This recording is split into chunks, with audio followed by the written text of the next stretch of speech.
A Duff Said is brought to you by Sheldon Street Pizza. Visit them online at sheldonstreetpizza.com or stop by Sheldon's during your next trip to Lake Orion.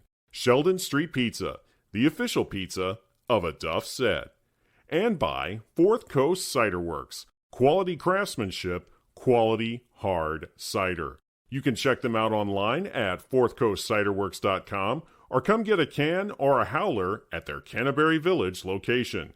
Not available for anyone under the age of 21. Please drink responsibly.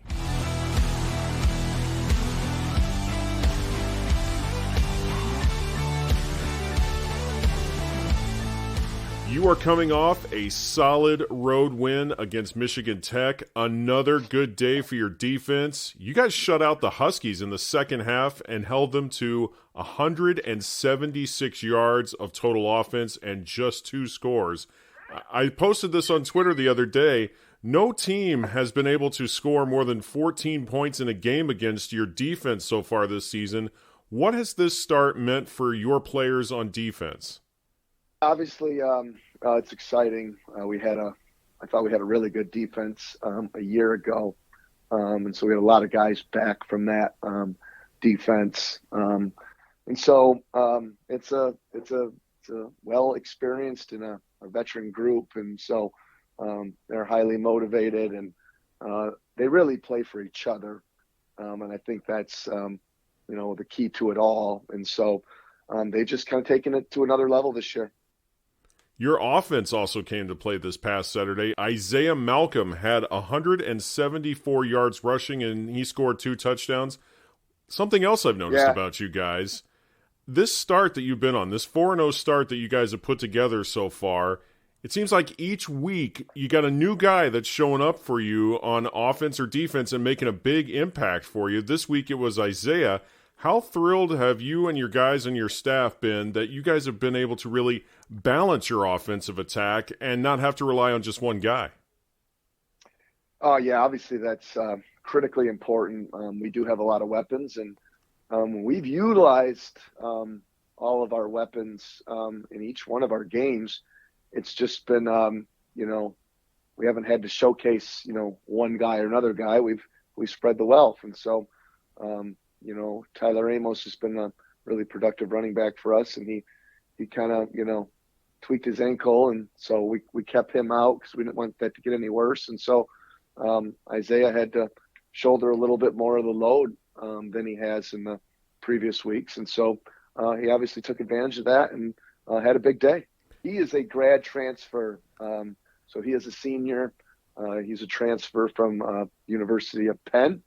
And so he's an Ivy League guy, and he was, his junior year at Penn, I think he led his conference in yards per carry and all-purpose yards and yards from scrimmage, and really had a very productive year. So he's a special guy. He's like 5 foot, probably 6, 190 pounds of muscle, and he's very dynamic, very explosive, very hard to tackle, breaks a lot of tackles. He's definitely a difference maker for us. So he was definitely ready to come in for you guys and shoulder the load as soon as he was called upon. Yeah, he's great. He brings a lot of leadership to our offense. He brings that veteran presence. Obviously, being an older guy, he's been around college football for a long time, so he knows how to work. He's been in a lot of big games, and so he definitely brings that presence for us. How did he come to be from being in the Ivy League to being a part of your program at the Division II level? Were there some conversations there, or did he reach out to you and show some interest? Yeah, so when you're an Ivy League guy, you don't get a redshirt year. And so anybody that's, at kind of one of those schools, because of COVID, you missed a year. Well, you don't get the extra year at those schools. And so it's 4 years and you're done. So, at Ivy League schools, there's really no redshirting. You don't get the red shirt. And so, there's a lot of kids that are in the transfer portal that are from schools like that. And so, we were shopping around for a running back, and his name came across our desk, and we started talking and really just fell in love with him. And and I think in his sophomore junior year, he won a state championship in the state of Georgia. And then, his senior year in the state of Georgia, I think he finished second in the state of Georgia for runner-up to the Gatorade Player of the Year, which is, in the state of Georgia, that's incredible, and so, we just loved what he brings. He returns punts, he returns kicks. So he brings that dimension as well. And he's really had a big explosive play in every one of our games this year. I think in the first week he took a screen pass, 75 yards. It got called back, but it was like a holy cow play. And he's had a long punt return. And last week he had a 75 yard run. So he's got that special it factor. Now, being from Georgia, he's probably still trying to adapt to the cold that you have here at Michigan, as well as Penn. And you guys just took your trip to the Upper Peninsula of Michigan last week. I'm sure that had to be quite a difference from what he would have been used to down in Georgia, being up in the UP. Yeah, it was. It's a good thing it was just in September here. So we lucked out. We got a nice 60-degree day, and we had a little bit of rain on Friday, but it was about as good as it can get to play a football game up there. And that was a road trip for you guys. We talked about it last week. Kind of a mini vacation of sorts, but you had a job to do, and you got it done against Michigan Tech. How satisfied were your guys when you were going the opposite way on the Mackinac Bridge back to the Lower Peninsula with a victory? Yeah, I mean, it was a business trip. I mean, we talked about it with our guys before we left. It's just a little mini vacation from my perspective, in that I get 2 days on the road with my team, and there's a lot of extra time that you get to spend with guys on the bus and watching movies and hanging out in the hotel and in the lobby and having team meals. And so there's just a lot of time to just interact with guys, and that's what makes those trips so fun. So much of this is just work, and meetings and practice. And, so there's not always a lot of time just to, sit and visit with your players. And so, I guess that's what I mean when talking about going on a mini vacation. It's really just the opportunity to, sit and eat a meal with your guys and just talk about whatever, and so that's what makes those trips fun, is there's just a lot of time just to spend with your team. That is something very special. Obviously, these guys are here to play football. That's what brought them to Saginaw. That is their main focus. But when these guys look back on their time with Saginaw Valley State, how much do you hope that they take those experiences with them as well? My goal is for when guys walk across the field on senior day, just to come up to me, and I hope that they give me a hug and just tell me, Coach Brady, thank you for everything you've done for me. I love you, Coach. And, that's what it's all about for me. And so, my staff and I, all we want to do is when the kids, it's time to say goodbye, that they look back and say, man, that was the best decision I ever made, was going to Saginaw. And that they're really, an advocate and a promoter of Saginaw Valley football, and that they just, feel like it was the greatest experience of their life, and so that's really what it's all about for me. Is I just, I want every player to earn their degree, and I want every player to look back and say that was the greatest experience of their life. Speaking of experiences, you guys are going to experience a lot over the next couple of weeks. You're going to see Michigan Tech again down the road when you face them on November 12th on Senior Day. What expectations do you have for that rematch? Oh, it's going to be tougher. It's going to be harder.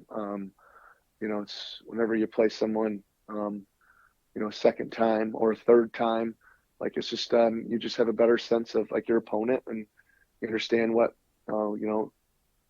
everybody's going to do in terms of offense, defense, and schematics, and you understand the personnel better. So it'll be tougher. It'll be tighter. It'll be more competitive. That's just the way those things go. It's just doesn't matter if it's college football or college basketball. You see these teams in, the Big Ten tournament, and they're just tough battles that come down to, the very end. And so that'll be what I'll expect the second time around. I know every game that's on your schedule, it is an extremely important game. Each week is a battle in and of itself, but we're kind of coming to a meaty portion of your schedule over the next few weeks. You play two of the toughest teams, not just in your conference, but in the entire nation. You got Grand Valley State this weekend on the road, and then you play Ferris State, the defending D2 national champions. When you look at this schedule and the tasks that you got coming up ahead over these next few weeks, is there a little uneasiness about having to play them back-to-back, or do you feel like this is a way to really determine where your team stands? Yeah, honestly, we're just, we're just looking at them one week at a time.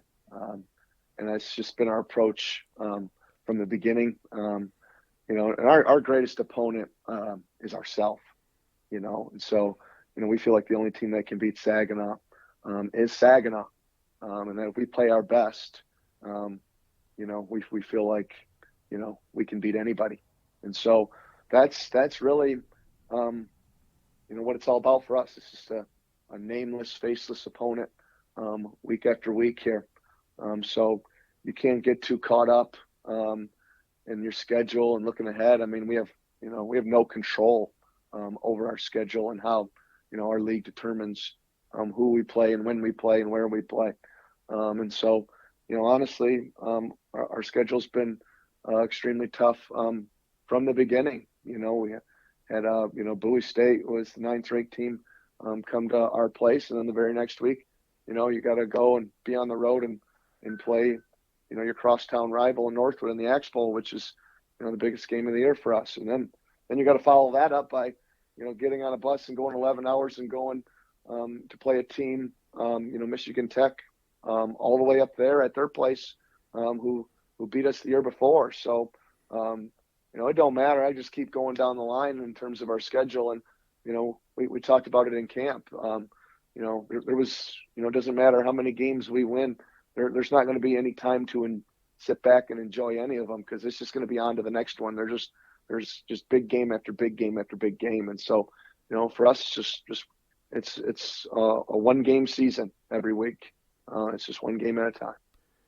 The school has billed this game as the Battle of the Valleys between you and Grand Valley State. What's it been like for you to have been a part of this particular rival since you've been the head coach over at Saginaw Valley State? Yeah, it's a fun experience. It's there's a lot of cool events. It's a great cause. Both schools are involved in a fundraising campaign as well. And so that's really cool. So there's all kinds of stuff going on around campus about, donating money and trying to, beat Grand Valley in terms of raising money for this event, which is really neat. So it kind of feels like it's got a homecoming vibe to it here on campus. I've heard a lot of students are making the trip over. So I'm excited. I'm sure Saginaw Valley is going to be very well represented at this game over in Allendale this weekend. But, having been a part of this rivalry as a player and as a coach, it's just it's always special. I mean, this has always been, a very, well sought after game that, that garners a lot of attention. And so it's always a battle. And so we're looking forward to getting out there and battling again on Saturday. I'm thrilled you're going to have some of your folks out there cheering you guys on, because Grand Valley has always had a solid program with a great fan base. They get pretty loud for their team out there. What's it going to be like for your guys to play in front of that environment? I mean, it's exciting. I mean, it's always, it's all of our dreams to, go play in front of 100,000, and so we're going to go over there and probably play in front of 17,000, and it'll be a packed house, and it'll be loud, and they got a cool environment, stadium, and so I told our guys, like, man, just smile and take it all in, and enjoy the moment, live in the moment, be in the moment, because this is why you work so hard in the off season. This is for opportunities like this. And so, go over there and, give it everything you got, and, just take every single second in, because it's going to be stuff and memories that are going to last a lifetime. Just like we were talking about a moment ago, these are going to be some experiences that these guys will treasure for a long time. Kind of sizing up Grand Valley. Grand Valley is 4-0. They are coming off an impressive win over Wayne State this past Saturday. Based on what you've seen so far, what kind of challenges are you going to be up against when you face them on Saturday? Yeah, Grand Valley obviously poses a lot of challenges. They're a really good football team. And so they're very well coached. They have a really good offensive line, really good run game, good running backs. They got a dynamic dual threat quarterback. They got athletic receivers. They got tight ends that do a very good job blocking. And then defensively, they're one of the best defensive units probably in the country. Very tough stop in the run. They play a lot of bodies as well on defense. So they probably rotate 17, 18, 19 guys in the regular. So they keep guys fresh, and you see a lot of different faces out there on defense, and that served them very well. So, and then they have a really good kicking game, and they do a good job on special teams. So they're a very well-rounded team. We're going to have to be at our best, and, we're going to have to go over there and earn it. Not only is this a battle between two nationally ranked teams, but first place, it could be very well on the line in the GLIAC after this one. One of you guys is going to be 1-0 in the conference after this one. So obviously there are no gimmies in the GLIAC, but whoever gets this one particularly is definitely going to be the team that earns it. What is your main focus as you guys try to continue the momentum that you guys have been on and get that first W in the GLIAC? Yeah, really our focus just is on our approach and our process, and continuing to do what we've done up until this point. And so we're not trying to do anything different or anything special in terms of our preparation for this game. Just need to continue to do what we do and focus on what's got us to this point right now. It's got us to 4-0, and what's got us to playing at the level that we're playing at. And so that's really been our focus all week, and just trying to develop the right mindset, mentality for what we have to go do. Well, I hope that somebody else emerges from your offense and your defense next week, because I have really enjoyed these past 4 weeks getting to introduce and talk about some of the many different players that you have on this roster. You've got some really impactful and tremendous individuals out there at Saginaw Valley State. Can't wait to keep talking about a new guy each week, and I'm anxious to see who's going to step up and be that guy next week. Coach Ryan Brady, thank you so much for making the time this week. I really appreciate it. Good luck this weekend against Grand Valley. Thanks, Steph. I appreciate you having me on. Want more on Saginaw Valley State football? Then head to my website, aduffsaid.com. For all things A Duff Said, you can listen on Podbean, Apple Podcasts, the iHeartRadio app, or wherever you get your podcasts.